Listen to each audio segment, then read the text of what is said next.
નમસ્કાર મિત્રો. તો આવી ગયો છે નવો વિડીયો લઈને કે ભાષા અને નાટક અને મંચની અંદર ભાષણ કરતા હોય ત્યારે આપણું જે કોન્ફિડન્સ, આપણા હાવભાવ, આપણા ફેસ રિએક્શન, આપણી બોડી લેંગ્વેજ એ કઈ રીતના લોકોને એટ્રેક્ટ કરી શકે. મિત્રો ઘણા મિત્રોને એવો તકલીફ હોય કે નોર્મલી જ્યારે કમ્યુનિકેશન કરતા હોય, બે વ્યક્તિ સામસામે ઊભા હોય તો ત્યારે તે બરાબર આઈ કોન્ટેક્ટ કરી શકે, બરાબર તેની સાથે વાતચીત કરી શકે, બરાબર તેની સાથે કરી શકે.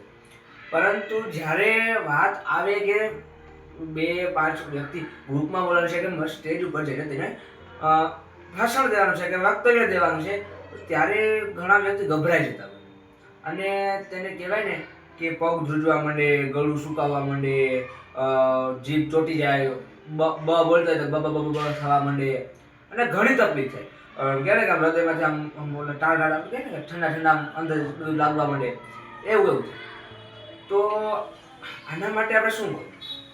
તો હું મારા મંતવ્ય પ્રમાણે જણાવું તો સૌ પ્રથમ કે આપણે જે આપણો એક ડર છે તેને દૂર કરવા માટે પેલા મંચ એકદમ ઊંડો શ્વાસ લેવાનો અને પેલા મંચ આપણે જે મંચ પર બોલવાનું છે તેનો માહોલ આપણે પહેલાથી આપણે ખબર છે કે મારે અહીં બોલવાનું છે તો તેનો માહોલ પહેલાથી જોઈ લો કે વ્યક્તિ બેઠા, કઈ એજના વ્યક્તિ બેઠા છે, કયા કારણ, કયો પ્રોગ્રામ છે અને કયા વિષય પર આપણે બોલવાનું છે.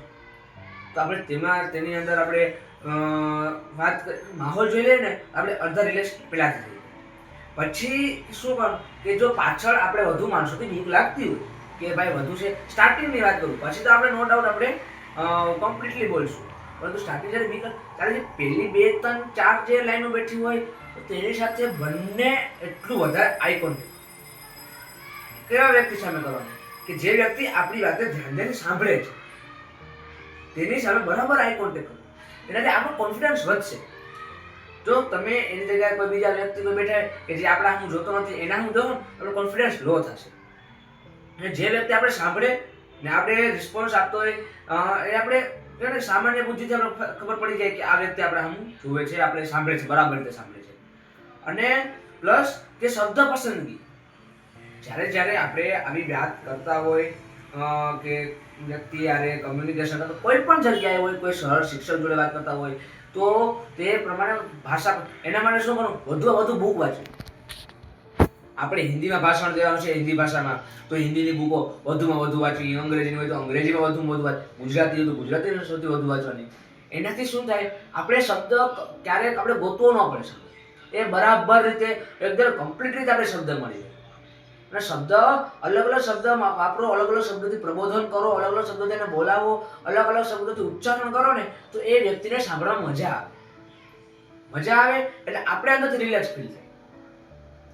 પ્લસ કે આપણે માહોલને જોઈને વાત કરવાની. જો આપણે કોઈ સ્પીચ પાકી કરીને બોલતા હોય તો એ વાત અલગ છે, પણ જ્યારે ફ્રીલી આપણે બોલતા હોય કે આપણે ઊભાથી આપણે વક્તવ્ય આપણું રિવ્યુ માંગ્યું આપણું, તો જે પછી કેવો વ્યક્તિ એને કઈ વાતમાં ઇન્ટરેસ્ટ પડે એ વાત નથી. પછી કે જે સૌથી વધુ કે હાથના રિએક્શન સૌથી વધુ મહત્વના રાખે. હવે હું તમારી સાથે આ રીતે વાત કરું, હવે હું જે તમારી સાથે આ વાત કરું તો કે આપણે આમાં શું કરવું જોઈએ, કે આમાં આપણે ઊભા રહેવું જોઈએ સર બરાબર છે, એ ના સમજ. બોલવાની સાથે આપણે જે બોલીએ તે પાછળનો ભાવ પકડો. કયા શબ્દની ઉપર વજન દેવો, કયા શબ્દને ફ્રીલી બોલવો, કયા શબ્દને ફ્લોમાં જવા દેવો, શબ્દને બરાબર રીતે પકડવાનો. તેનાથી શું થશે કે આપણે જે વસ્તુની આપણે ખબર છે કે આપણે શું બોલીએ અને આપણે એને કઈ રીતે, આપણે કરુણતાની વાત કરતા હોય તો ફેસ રિએક્શન એ તો કરુણતા રીતે લાવો.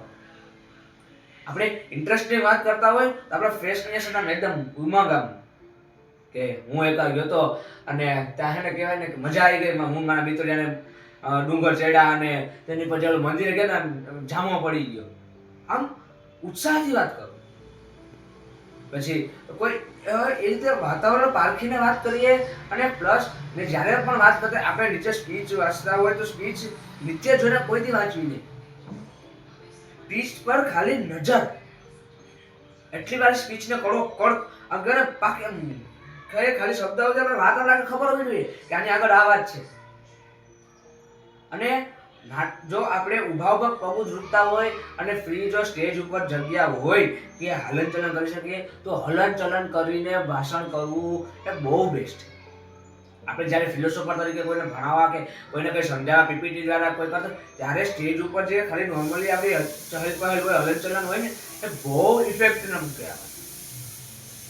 કારણ કે આ વસ્તુ નાની નાની વાતો લાગે પણ મહત્વ આનું ખૂબ મહત્વ પડે. તમે વ્યક્તિને તમારી બાજુ ઇમ્પેક્ટ એ મજબૂર થવો જોઈએ આપણી પર ફોકસ કરવા માટે. તો આ રીતે આપણે આપણી આ જે મંચીય સ્કિલ છે, સ્કિલ ફિલોસોફીની સ્કિલ છે, જે વક્તાની સ્કિલ છે, એક આદર્શ વક્તા બનવું હોય, કોઈને મોટા ભાષણ કરવું હોય, ગમે કરવું હોય તો આ આપણે ખૂબ ઉપયોગી છે. તો વિડીયો ગમ્યો હોય અને જો થોડી ઘણી પણ તમારી મદદ કરે તો લાઈક કરજો, શેર કરજો અને સબસ્ક્રાઈબ પણ કરજો. ધન્યવાદ.